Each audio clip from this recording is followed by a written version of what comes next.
प्यारे बच्चों, क्लास 6 की साइंस की क्लास में आप सभी का एक बार फिर से स्वागत है बच्चों। और हम पढ़ रहे थे चैप्टर नंबर 13 ऊर्जा।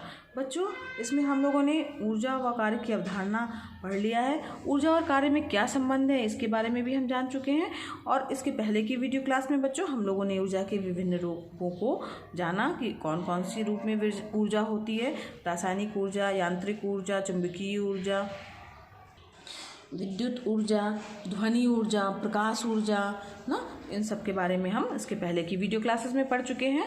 अगर आपने वीडियो वो देखे नहीं है बच्चों, तो चैनल की प्लेलिस्ट में जा कर के क्लास 6 साइंस की जो प्लेलिस्ट है उस पर क्लिक करिएगा तो सारे वीडियो क्रम से आपको मिलेंगे।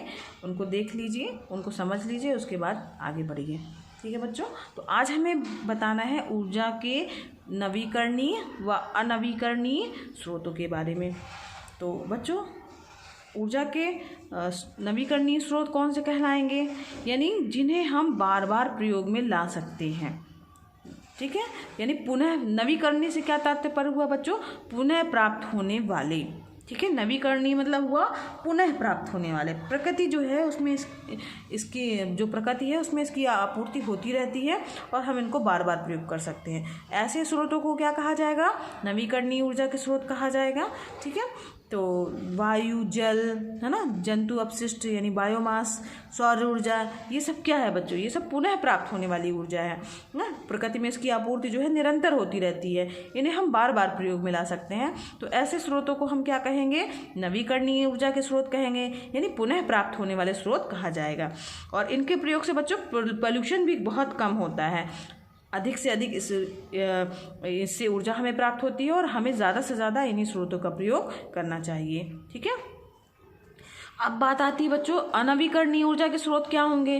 तो अनवीकरणीय से क्या तात्पर्य हुआ कि जो समाप्त स्रोत हैं या जो मतलब उन्हें प्राप्त करना दोबारा संभव नहीं है, यानी समाप्त हो जाएंगे।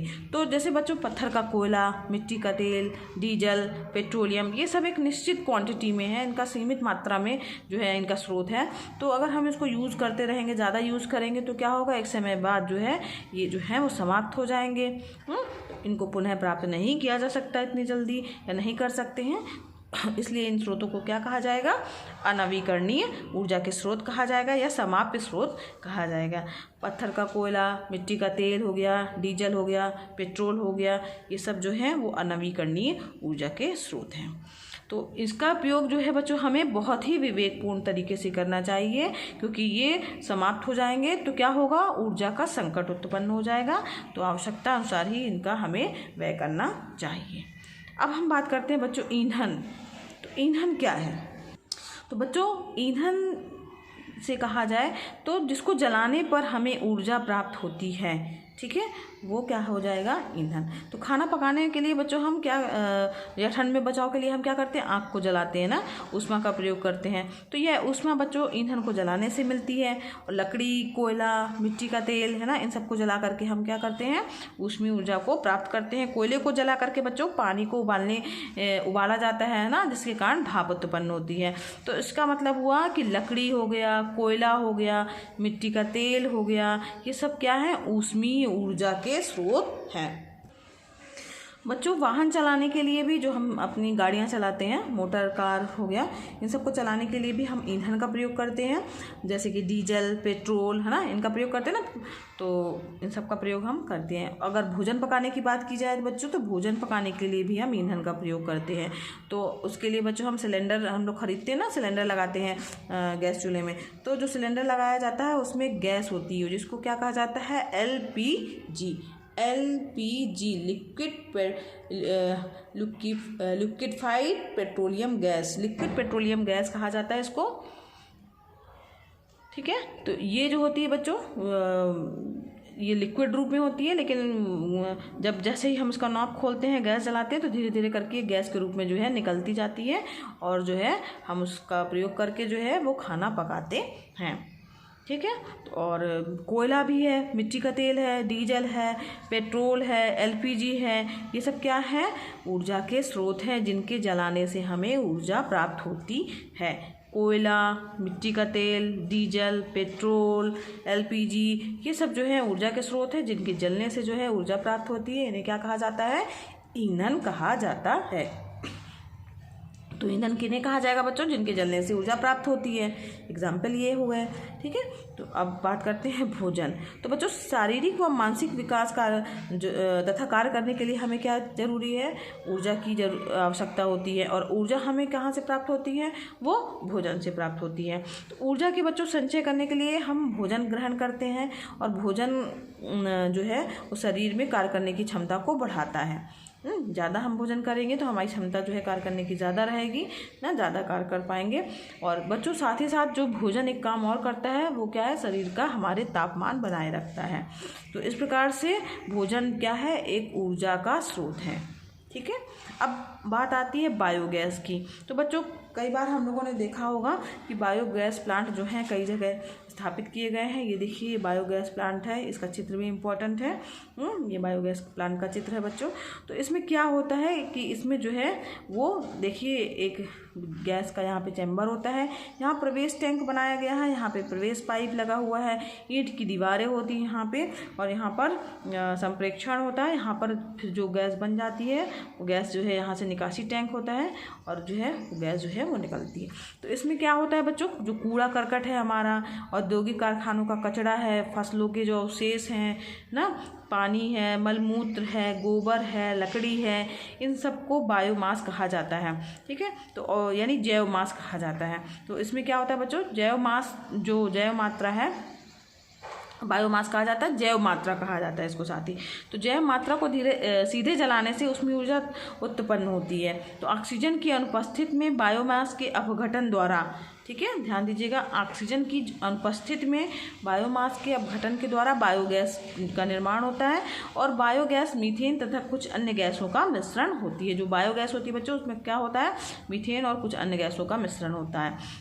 और जो ये गैस होती है बायोगैस, ठीक है, बायोगैस का प्रयोग जो है हम खाना बनाने में, प्रकाश उत्पन्न करने में कर सकते हैं। और गोबर गैस प्लांट के द्वारा भी बायोगैस उत्पन्न की जाती है। यानी गोबर गैस प्लांट तो कई गाँव में लगे रहते हैं। तो वहाँ पर चूँकि लोग अपने घरों में जानवर पालते हैं तो उसके गोबर को जो है वो गोबर गैस प्लांट में डालते जाते हैं, जिससे बायोगैस उत्पन्न होती है और खाना बनाने के लिए भी उनको गैस मिल जाती है, और घर में रोशनी करने के लिए भी उनको मिल जाता है। तो इस प्रकार से बायोगैस का उपयोग भी हो गया। अब हम बात करते हैं बच्चों सौर ऊर्जा की। तो बच्चों सूर्य से प्रकाश एवं ऊष्मा के रूप में जो ऊर्जा प्राप्त होती है उसे क्या कहा जाता है? सौर ऊर्जा कहा जाता है। यानी सूर्य से ही, अब सूर्य में क्या होता है? प्रकाश होता है, और क्या होती है? गर्मी होती है। तो उसके द्वारा जो ऊर्जा मिल रही है उसे क्या कहेंगे हम? सौर ऊर्जा कहा जाएगा।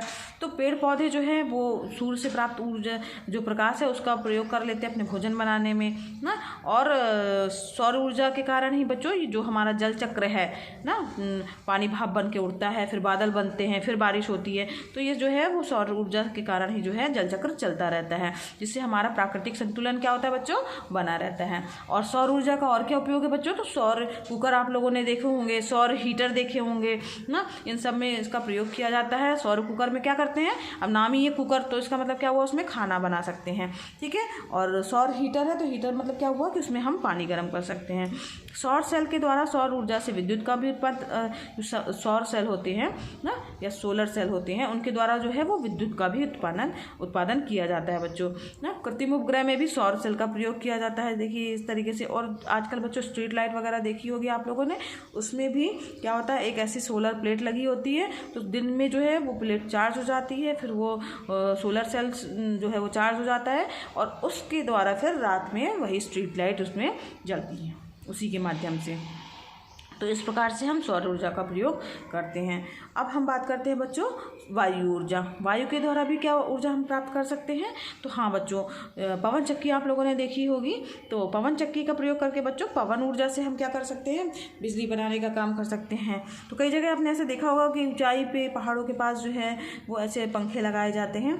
तो यहाँ पर क्या होता है कि जो ऊर्जा जो होती है वो पवन में होती है। जब हवा तेज़ी से चलती है तो ये अपने आप बच्चों पंखा घूमने लगता है। कई बार देखा होगा आपने, जब पंखा मान लीजिए है आपके पास, टेबल फैन है और उसके हवा चलती है या एग्जॉस्ट लगा हुआ है, और अगर हवा तेज़ है तो क्या होगा? वो घूमने लगता है। तो उसका प्रयोग करके हम क्या कर सकते हैं? विद्युत बनाने में इसका प्रयोग करते हैं। तो पवन चक्की का प्रयोग बच्चों पवन ऊर्जा से विद्युत ऊर्जा बनाने में किया जाता है, ठीक है। और अनेक क्षेत्रों में हमने देखा है जहाँ वर्ष भर हवा जो है अपेक्षाकृत तेज गति से चलती है, तो वो हवा जो है, तेज़ हवा बच्चों पवन चक्की की पंखुड़ी से टकराती है और पंखुड़ी भी क्या होता है, तेज गति से घूमने लगती है।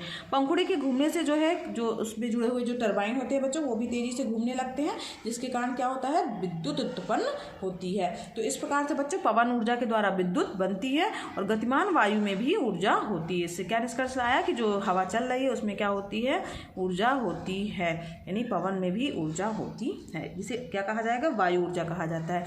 अब हम बात करते हैं बच्चों जल ऊर्जा की। तो क्या पानी में भी ऊर्जा होती है? तो हाँ बच्चों, गतिमान जल में भी ऊर्जा होती है। तो यहाँ पर देखिए एक क्या किया गया है, यहाँ पर एक फिरकी लगाई गई है और यहाँ पर इसको टिन के टुकड़े की फिरकी लगाई गई है और उस पर जब हम पानी डाल रहे हैं तो क्या होगा, वो फिरकी जो है वो चलने लगेगी ना, घूमने लगती है। तो उसको घुमा कौन रहा है, पानी घुमा रहा है ना। तो इस तरीके से जो है, जो पहाड़ी क्षेत्र है उसमें से जो नदियों का पानी बहता हुआ आता है तो उसको भी ऊर्जा के रूप में हम कन्वर्ट करते हैं और उसकी ऊर्जा से हम जो पंचक्कियाँ चलाया सकते हैं ना, विद्युत भी उत्पन्न की जाती है। तो इस तरीके से हम उसका उपयोग कर लेते हैं। नदियों और नहरों में बच्चों जो बहता हुआ जल है उसके द्वारा इमारती जो लकड़ी है उसको एक स्थान से दूसरे स्थान तक ले जाने का भी काम किया जाता है।